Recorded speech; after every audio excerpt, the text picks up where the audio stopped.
Welcome back to Milano Recording Studios. My name is James Paulo Shawcrest, and in today's video I'm going to be doing an in-depth review of the Roland RD-2000. It's a keyboard that many people have been asking me to do reviews on. I believe it came out in either 2016 or 2017. I remember seeing it at the NAMM show and testing it out and being kind of interested in it then.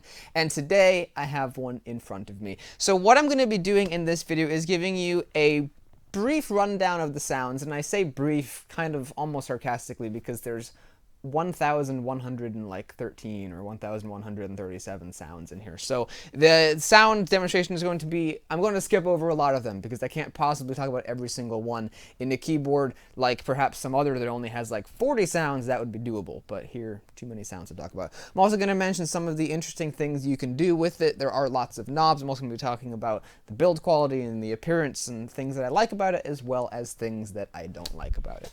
And I hope that you guys enjoy. If you do like this video, you might want to go ahead and give it a like, and you also might want to think about subscribing if you like digital keyboards, because I'm going to be having a lot of cool videos of digital keyboards, comparisons, reviews, comparing them against vintage equipment, comparing them against, you know, other modern equipment, stuff like that. If that sounds cool, you might want to think about subscribing and clicking the notification bell to be informed of my future uploads. If you do that, thank you very much. So, the Roland RD-2000.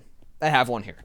What's kind of cool about it is, first of all, as you can see, it looks awesome. It looks really, really amazing. It has this really nice, sleek, angular, modern design that probably will be dated in 20 years, and we'll look at it and go, ha, look at it. It looks goofy. But for now, it looks amazing, and it looks really, really cool. I like the brushed metal finish on the top, and then it kind of angles down. You have the gigantic Roland logo. You can see that from like a mile away. So even if somebody was playing this on a really big stage, it would be very recognizable. And of course, it's intended to be a stage keyboard, and that is part of the reason why Roland put the gigantic name over here as well as over here. On the back, you have all of your inputs and outputs and all kinds of things like that. On the back here, there's a whole bunch of them clustered over here, and there's a couple more over here, and there's a bunch of blank space here. Now, the build quality overall of this keyboard is quite nice. There are some that are better in my personal opinion, but overall the keyboard does feel reasonably sturdy. I do notice, however, that there is some relatively cheap-ish plastic over here. It's not the cheapest plastic I've ever felt, but it's definitely not metal, and it's definitely not wood or some premium material. There is also the sides of the keyboard are plastic as well, as you can hear, and same over here. But the top of it is metal. The bottom of it does feel to be plastic, but it's also quite sturdy, and the instrument itself overall doesn't feel horribly cheap. But I do want to mention that there is some plastic components, so if something did happen to this and it fell, it would probably crack, and that wouldn't be good. But overall, the build quality of it does seem to be reasonably good. The little part up here where at the front of the keys is metal, which is also a very nice touch, and like I said, the top of it, I believe, is metal. One downside to this top, though, is it is very prone to fingerprints. I've only had this thing out of the box for probably about 6 hours, and already there's a whole bunch of fingerprints over here by the knobs and the buttons, and there's also a whole bunch of others, because I tend to put my thumb over here when I'm using the mod wheels, and so then it gets fingerprints over there. This plastic piece over here also gets lots of fingerprints, because I usually put my fingers over here when I'm using the pitch bend wheel, and as a result, there's fingerprints there. So it is pretty prone to fingerprints. Some other keyboards tend to not be, but this one is, so that is an interesting thing to note. The layout of it is also really interesting. You have a whole bunch of large buttons over here, which kind of have a rubbery feel, even though they're plastic. I said in my other video they were rubber, but they're not actually. They're plastic, but when you push them, they have a really rubbery feel as opposed to the clicky feel that these ones have. Right here, that these ones don't have that. They're rubbery, and that's kind of interesting. But it's very easy to navigate the sounds of the instrument. Other things are a little bit less obvious, but once you know how to do them, they do become easy. For example, with organ sounds, you have the ability to turn all of these faders here into your drawbars, and you'd think that it would be as obvious as just going to the organ sounds, but I'll get into that later. It's a little bit more convoluted than that. You also have a bunch of knobs over here that can do a wide variety of things. You can add effects to things and change the effects. You can do reverb, delay, and there's probably about 50 different effects in there. You know, you can't apply these effects to everything, unfortunately. So if I go to the acoustic piano and try to add effects, I won't be able to. But under certain sounds, I can add a massive array of effects, which is a really great feature. And there's all kinds of things on this as well that I'll probably never really even use. Like in turn, you can actually record, I think, to a thumb drive, which I'm not really going to do, but you can record to a USB stick that you can put in the back and record and save data and arrange things and change it so that you can have a custom sound. And when you first turn on the keyboard, you can change what the default sound it first turns on to is. And that stuff I'm not really going to be bothering with changing, but you can do all of that, which is really great. But of course, the sounds of the instrument are what everyone is going to be interested in. So what I'm going to be doing is first I'm going to start off with the acoustic piano sound. When you first get this from the factory, it defaults to the stage grand sound. So what I'm going to do is play a couple of pieces on that and then give you my thoughts on the sound as well as the action of this keyboard, which I do enjoy a lot. So let me play a couple of pieces on it. I hope you guys enjoy that, and then after I talk about it for a bit, I will explore some of the other sounds and give you a basic demo of what some of the other sounds sound like. I hope you guys enjoy.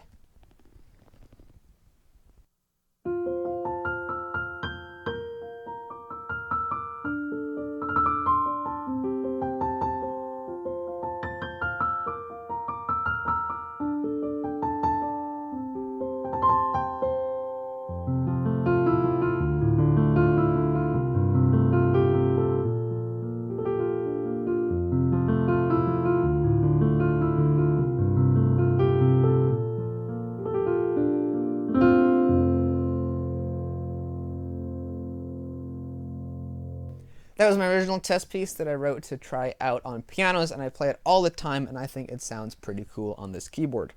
The one thing I am noticing about the default sound and many of the other sounds on the keyboard on the piano side is that they do have a very artificial kind of a sound. You definitely can tell that it is a keyboard. With some high-end keyboards, if you record them just right, and especially if you put them in a mix, they actually sound a lot like a real piano. This one here has a very bright sound, and I'll demonstrate that in a little bit, but it definitely does have an artificial sound.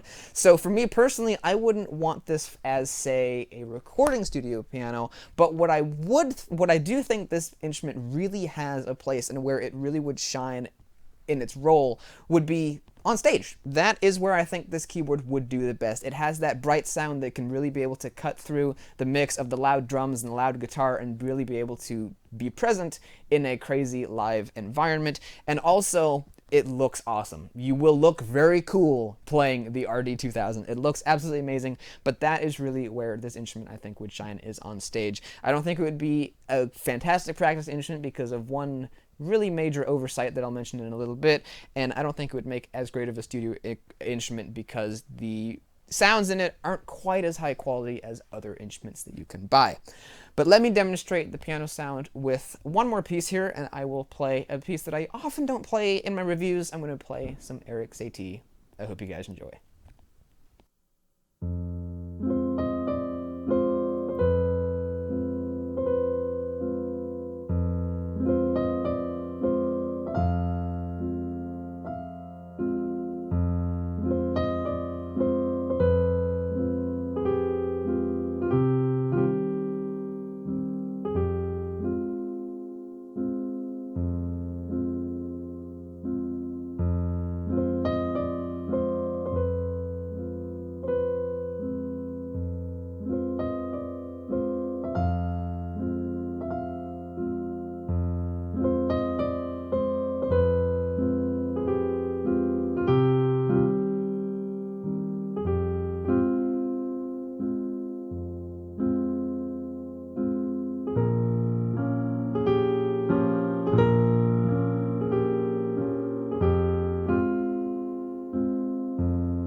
So that is the sound of the default piano on the Roland RD-2000. Now, as I've mentioned, this instrument has 1,100 and some odd sounds. I think it might be 1,000, and let me see if I can find the last sound on here. It might be somewhere around, I don't know, 1,113. Yeah, what I said earlier. So it's got 1,113 sounds on here, which means that it has a lot of piano sounds. In the concert piano category alone, I believe there are 27.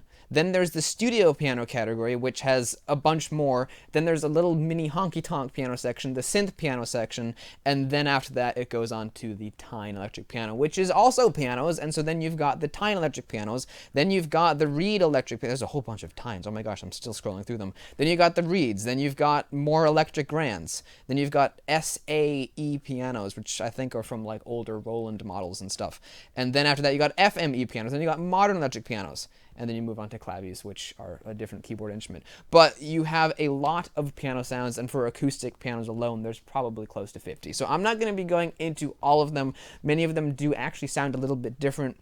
I'm sure that some of them are simply the same sound file, but that's just been run through an EQ and made to sound a little bit different. But there are a lot of different piano sounds. But I'm going to be mentioning and talking about the default one mostly here, because that is apparently the best one, because it's the one that defaults to. Most keyboard companies default their keyboard to the best sound that's on it. What I am hearing, as I said, is that it has a very artificial sound. It has a brightness to it that you don't really hear in a real acoustic piano. Real acoustic pianos can be bright, but there's something about a digital piano that sometimes can have a certain brightness that a real piano doesn't have. And I think that's probably the biggest flaw with the sound here. Now, if you go to this Tone Designer button, and I'll show you a close-up of this in just a little bit here, but if you go to the Tone Designer button, you can access a whole bunch of different things. You can change the way the lid is sitting, and string resonance, damp resonance, timbre noise, duplex scale, key off resonance, all this stuff. A lot of it doesn't actually do like anything. But string resonance is a bit interesting. One thing I noticed is that string resonance in a real piano is when you lift the damper pedal up and you play some notes, and many of the other strings in the piano, not just the one that you played, will be ringing sympathetically. And a lot of the times when you play different notes, you'll hear different sets of strings resonating in harmony with it. So that's what Roland has attempted to reproduce here. I've maxed it all the way out. I think it defaults to 2 or something, so you don't really hear it all that much. But if I increase the string resonance and I play, let's say C8, I have the damper pedal down, and I play B7.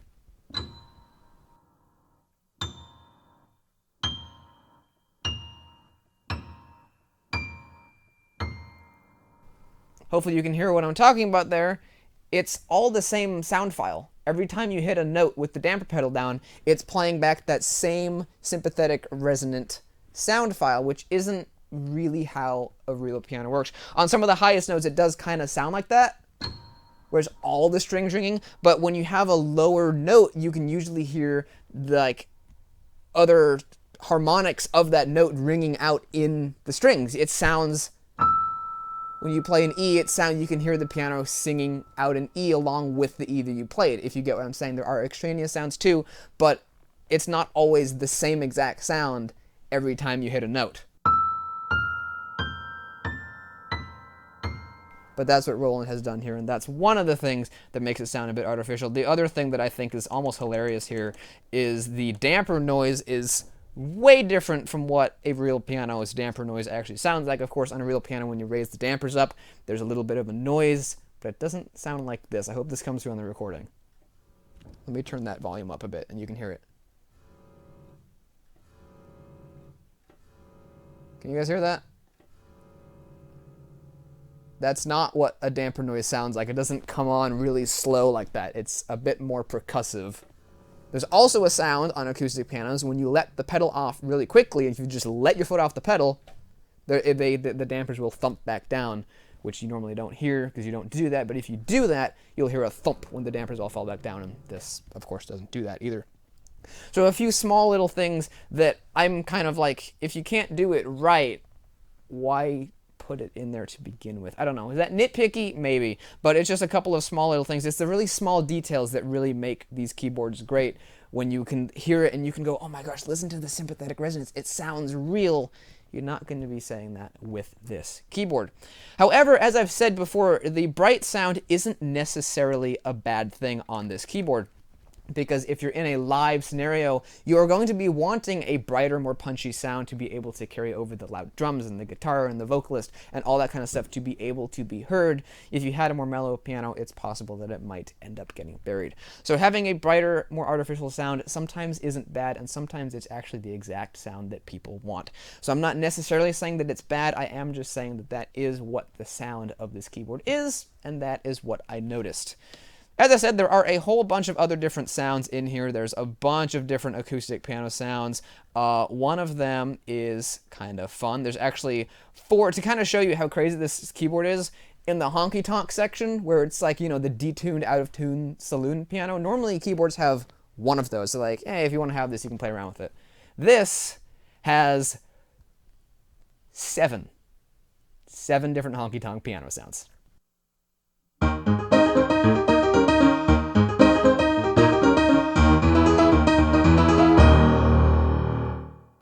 That was just a quick little demonstration there of the honky-tonk piano, and I've moved the camera now so that you can get a better view of the way the keyboard works. Basically, you hit this button, any one of these buttons over here, to select a category of sounds, and then you can use the wheel to move around in that range. And what's kind of interesting, though, is every category doesn't necessarily only have that type of piano. So, for example, in the studio category, it has not only studio pianos that are labeled as such, studio pianos, you also got the honky-tonk sounds, you've got SA pianos, synth pianos, and then after that, it goes on to the Tine section, which is an absolutely huge section of quite decent sounding Tine keyboards. And as I've said before, there's not just one of any specific sound on this keyboard. There's always at least like 3 or 4, unless we're talking about like some really strange ethnic instrument, then it might only have 1 of that. But for the Tine category, there are loads and loads and loads. There's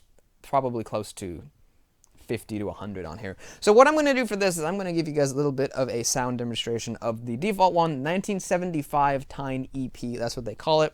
And of course, what better to play on a Tine electric piano than a little bit of Riders on the Storm. Hope you guys enjoy.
So that is the sound of the 1975 Tine EP on the Roland RD-2000. But as I've said, there are loads and loads and loads and loads of Tine EP pianos. So if you didn't like that one, there are a whole bunch more to choose from. Some that come with tremolo and phasers, which sound kind of cool, and then the others of them have touch wah and stuff.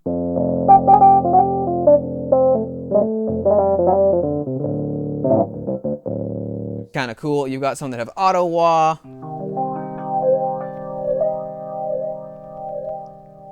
Which really has never been my favorite sound effect, but if you want that, they have that. You've got echo, which is pretty intense to really make that much music with, but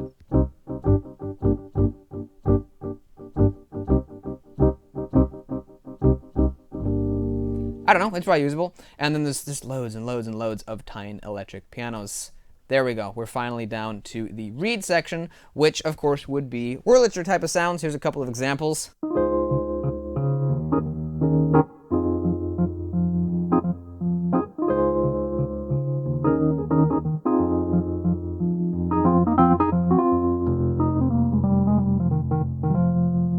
What I find kind of funny, though, is in the reed electric piano sound, which I believe the Wurlitzer 200 and all of its variants, I think those were the only reed electric piano. The first ones don't say Whirly, they say reed. And if you come down here quite a ways, then there's a bunch that say Whirly. You have some that say Whirly EP. There's even one called a curly Whirly, which is cute. It's got a slow, curly vibration, like, vibrato. But I just find that kind of funny that the Whirly is the reed piano, but they don't call all of them reed pianos. Then you've got SA electric pianos, which I think are from the older version of the Roland RD-2000, because they're labeled RD-1000. FM pianos, modern electric pianos, and then you go to the clav section. Now, the clavy section is kind of interesting. Of course, if you don't know what a clavinet is, this might ring a bell.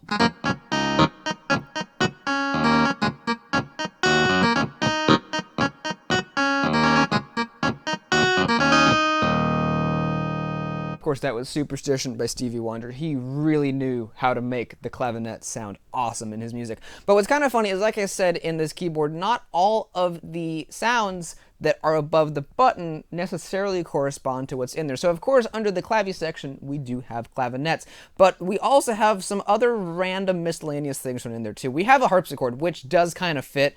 Harpsichord is kind of, a clavinet is kind of like an electric clavichord, and so the harpsichord does kind of fit in here.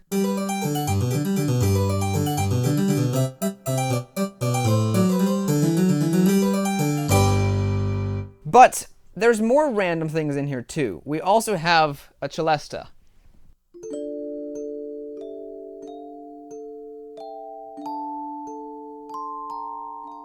Which, in my opinion, has very little to do with a clavinet at all, and if you don't know what a celesta is, this might ring a bell for you.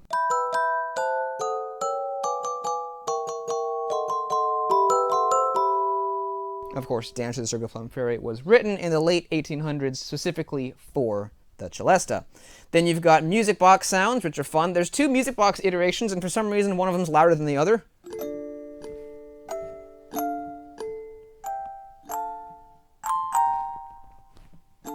Don't know why. But then there's also some things that really have nothing at all to do with a clavinet. How much in common does a vibraphone and a clavinet have in common? I don't know why the mallet instruments are in the clavinet section. They should be in the other category. Even if they're in the strings category, I could see that because they're kind of orchestral. But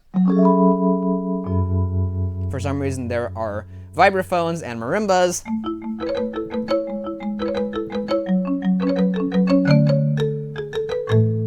In the clavinet category, which I find very odd and quirky.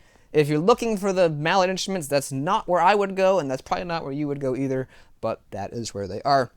I find the marimba sounds actually to be pretty decent, especially in the low bass, because there's actually fundamental tone.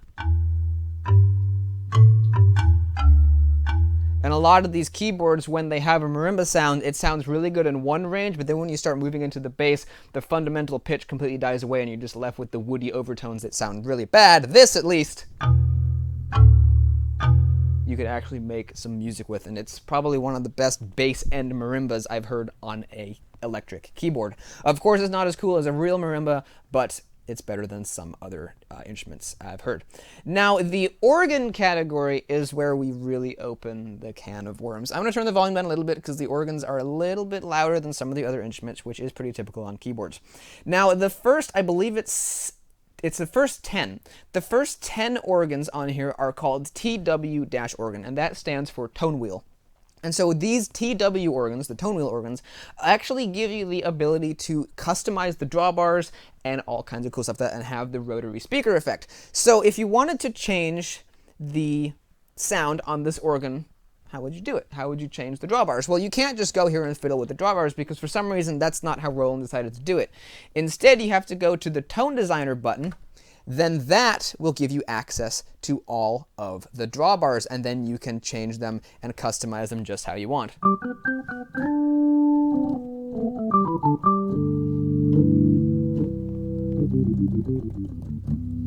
Now, the percussion on this particular sound is really, really loud. I think that's a bit louder than it really was on a Hammond organ. You can change that. You can change the percussion, you can change the Leslie speakers, and as I've said, you can change the drawbars. Let me turn off the percussion here and show you guys how the drawbars sound all by themselves. So I'm going to just play a middle C here and draw all of the drawbars in.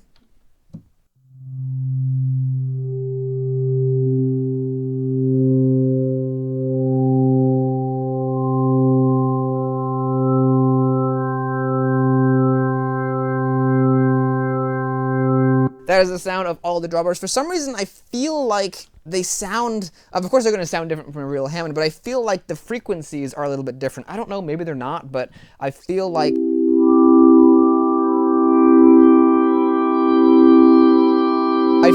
when I draw the drawbars out, I feel like they're corresponding to slightly different harmonic frequencies than on a real Hammond, but I'm not 100% sure about that.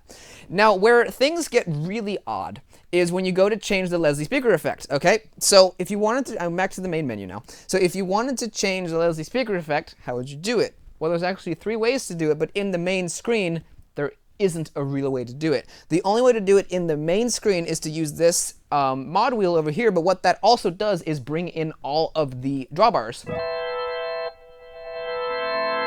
And at the very end, it brings in the Leslie speaker sound. So that's kind of pointless. If you wanted to keep the same drawbar effect and turn on the Leslie switch, that isn't going to work. What you got to do is go back to the Tone Designer menu, and then the pitch bend becomes your drawbar controls. So if we bring in some drawbars in here, like we had before, now the pitch bend becomes your drawbar control, and I think that's actually a really great idea. You should have access to the drawbars without having to go into the Tone Designer menu, and you should be able to use the pitch bend by default as a Leslie speed switch without having to go into the Tone Designer menu. I don't know why they did it this way, but they did, and it's kind of weird. But as you can hear, that Leslie switch sound is really, really weird, isn't it?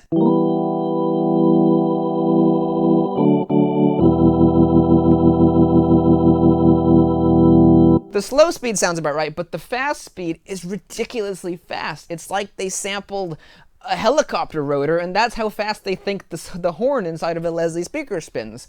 Unless there's different versions of Leslie's, and some of them actually spun that fast, which I don't think they did. I don't know why the Leslie speed switch defaults to being that fast. It's absolutely ridiculous sounding.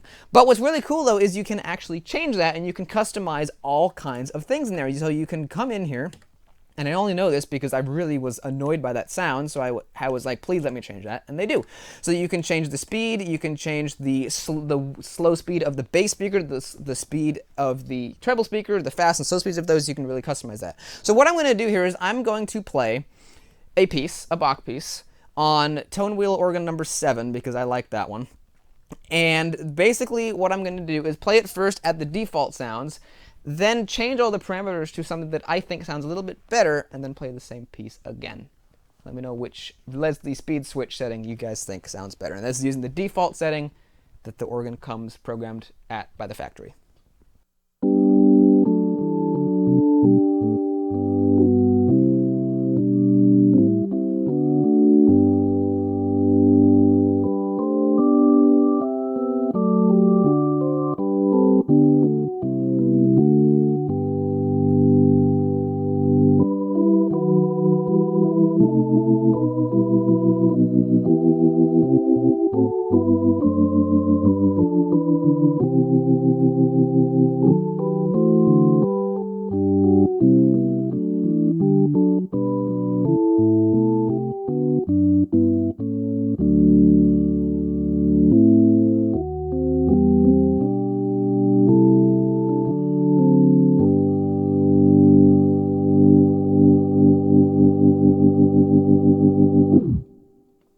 that's their default sound. Now let me program in all of my parameters that I think sound a little bit better. I'm not trying to say that what I came up with was as good as a real Hammond by any means, but it sounds a little bit more realistic. So give me 1 minute.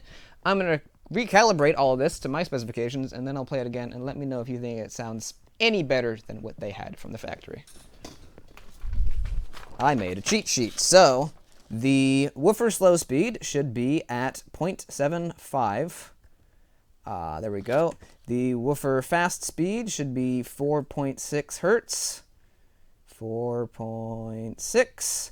The woofer trans up should be 66. The woofer trans down should be 66. There we go. The tweeter slow speed should be 0.8. 0.8. That's weird. Okay. I don't know if that's right. I don't know why I have that, but okay. Tweeter fast speed should be 4. Right about there. 4. Now, let me just... Where do I have the other one at? Okay.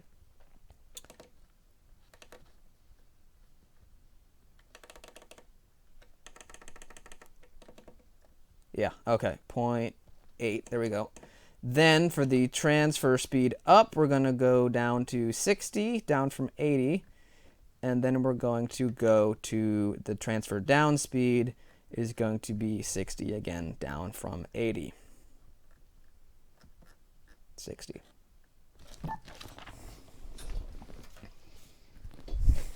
So now let's try it with my setting. Now I do think that my fast Leslie speed might be a tad bit slow, but it's not as crazy fast as theirs is, and so as a result, it sounds a little bit better, I think. Let's try that again.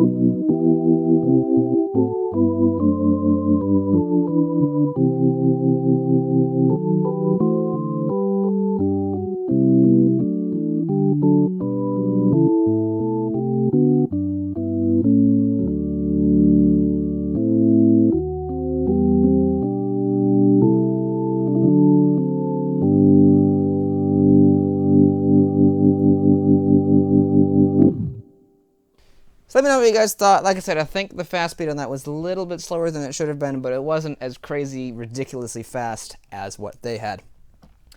But those are the organ sounds, and there are a lot of organ sounds. Even though the Leslie Speed Simulator may be a little bit mediocre, there are a lot of organ sounds to choose from.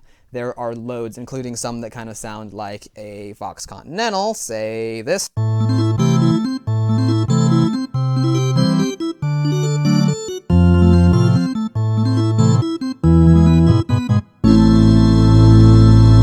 There's that, which is kind of cool, and there's a lot of organ sounds on there. There's farfisas and stuff called a Rox organ, R-O-X. I don't know if that's some silly little, I don't know, slang for rock music or what. There's also pipe organs, which are kind of interesting because they're touch sensitive.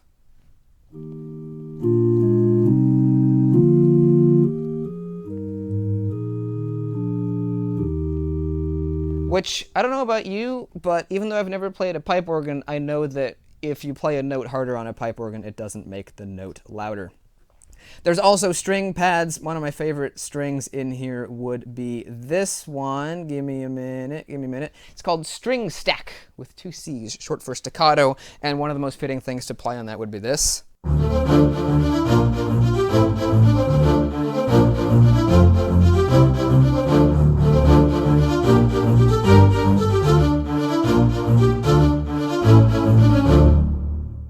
That's one of my favorite things to play on that one, and there's a whole lot of other sounds as well.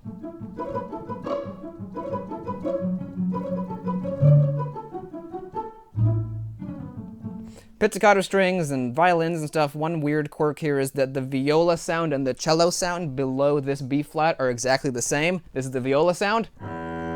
This is the cello sound. they're exactly the same. Above that note, there are some slight sonic differences. Here's the viola sound. Here's the cello sound. Very slightly different. Below this B flat specifically, they're exactly the same sound, which I find really weird because the cello is a more bass instrument, so you'd want the bass to be different, not the high treble notes that a cello can't possibly play. There's also all kinds of other synth pads in here as well. The first one is actually pretty nice. It's called the wide soft pad.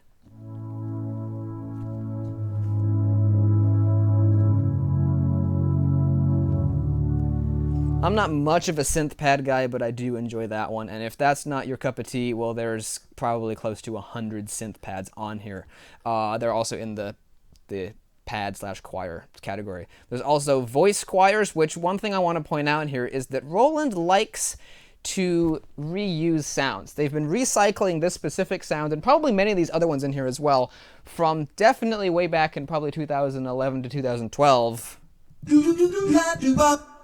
That sound has been used in so many Roland instruments, I can't even count them, but I know it's on my Roland Atelier, which I got in late 2011, and I think it came out around that time, so this sound is from around that time period, which I find kind of interesting. That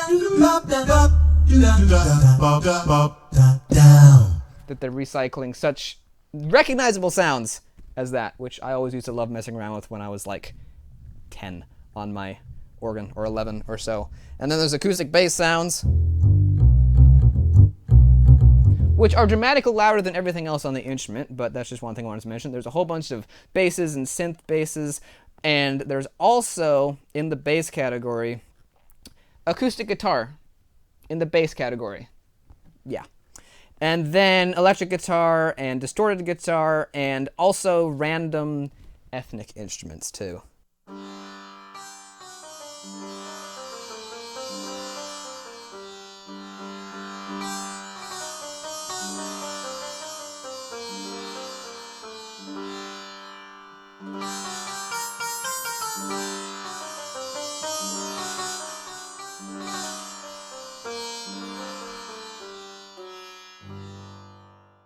So hopefully you guys enjoyed that bit of a review of the Roland RD-2000. There are a lot of sounds on here. As I said, I didn't even get to go through all of them because there's that many sounds.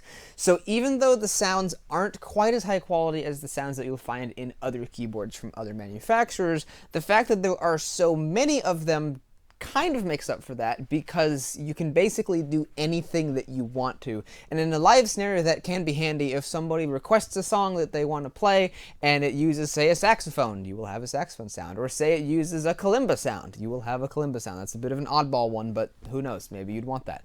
So, and this does have that. So that's kind of a cool thing about the RD-2000, that it has everything, even though some of the sounds aren't quite as high quality as some of the sounds that you'll find in a couple of other instruments. Two things, though, that I want to mention about the RD-2000 before I go, and I probably should have mentioned both of these at the beginning of the video, though, is that I really enjoy the action on this keyboard. It has a really nice feel. It feels a little bit on the heavy side, but it feels substantial, and I've had no issues whatsoever playing anything at all on this piano.